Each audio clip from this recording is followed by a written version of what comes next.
Our group is going to analyze the success of French Japanese cuisine, which is Japanese restaurants in Hong Kong. First, let me introduce the background of the restaurant. French Japanese Cuisine is a Japanese restaurant currently operating two branches in Hong Kong, which is in Tsim Sha Tsui and Causeway Bay. The restaurant features high-grade quality food made from Japan-delivered ingredients. And we have visited the restaurant and interviewed with the owner. The owner told us that there were two main concerns in operating his business before. The first one is that the restaurant used to rely on external suppliers on Japanese ingredients, and this caused a fluctuation in ingredient price as well as ingredient supply. Second one is about the competition. Based on our research and observation, there were many Japanese restaurants located near Tsim Sha Tsui and Causeway Bay branches, which are with similar services and pricing strategy. Therefore, some key problems were raised in this situation. Restaurant was difficult to estimate the ingredient cost and prepare a standard menu. Also, the restaurant did not attract many customers due to little service and pricing differentiation with the Japanese restaurants nearby. And in order to become success, the restaurant has made the following changes. In order to tackle the two problems faced by the restaurant, which is the uncertainty in its supply chain and the lack of differentiation with its competitors, the restaurant had employed two new strategies. First, through setting up its own supplying company, it is able to better predict its costs and manage its inventory. And by factoring cost of ingredients, pricing strategy of competitors, and customers' preference, it is able to better price its menu, thus differentiate itself from its competitors. By setting up its own supplying and wholesaling company, the restaurant is able to obtain a more stable supply of ingredients than in the traditional model.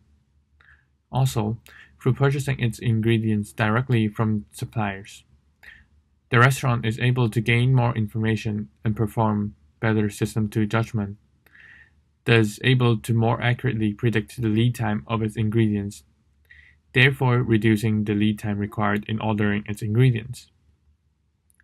Also, by purchasing directly from its suppliers, it is able to reduce its ingredients cost, as it is not required to pay the markup from its intermediaries than in the traditional model.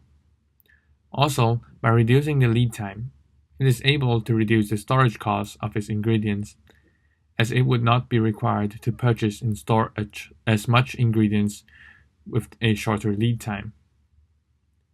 Furthermore, it is able to reduce its surge cost, and is able to purchase directly from suppliers the ingredients it needs, rather than purchasing from intermediaries. Could also significantly reduced. To achieve a smooth operation in self-supplying, predictive analytics are used to allow a better control in stock replenishment. The company is currently using past and present data of customers' demand on each items to forecast the supplies needed in the future. The company then could follow the pattern of its customers' preference to decide on which ingredients to be replenished in a higher amount or which in a lower amount according to its popularity and its seasonality.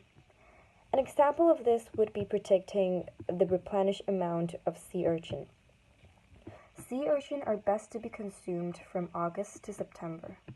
Demand for sea urchin increases rapidly according to the company's previous data.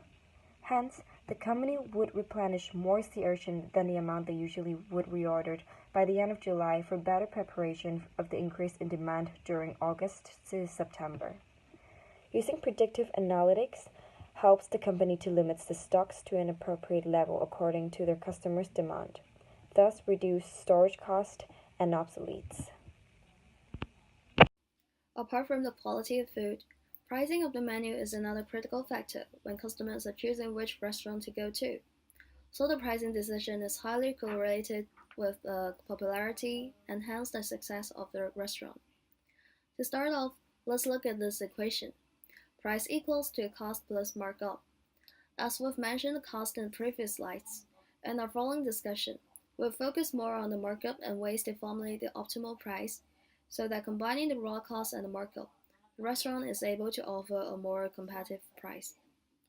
As we go deep in our discussion, price isn't merely a number on menu, but also a factor that affects sales, marketing, and branding.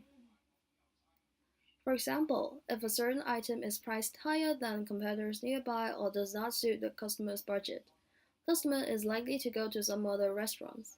In this case, restaurant loses not only the potential revenue coming from that item, but also the potential sales from other side dishes that could have been ordered, and a word of mouth marketing opportunity.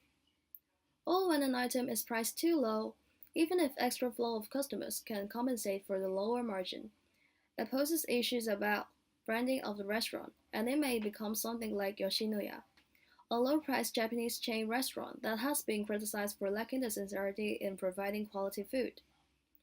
The branding issue associated with low pricing deserves extra attention for a target business, which is a veteran Japanese restaurant relying heavily on its premium brand. Now let's look at some pricing strategies.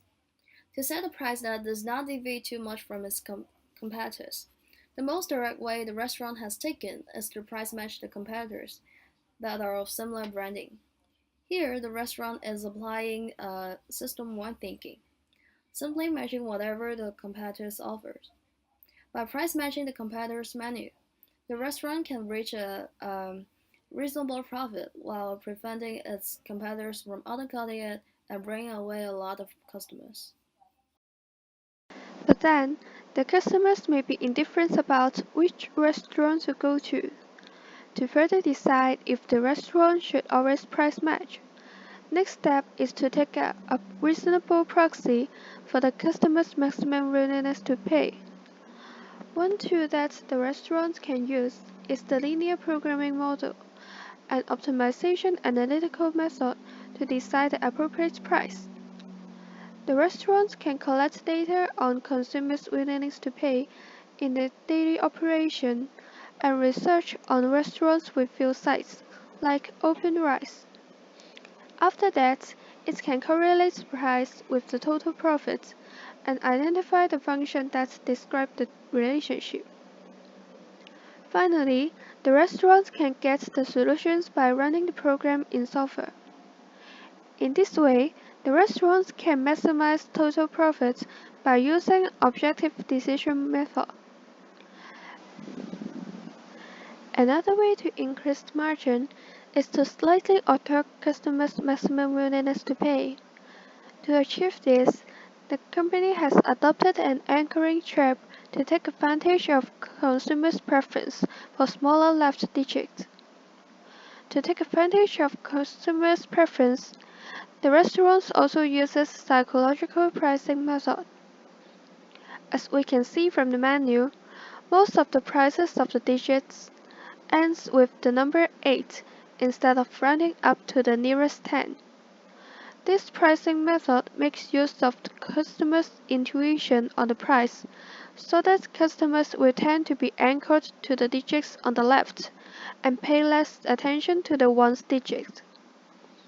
By setting an anchoring trap, customers are likely to perceive the actual cost as lower than the reality,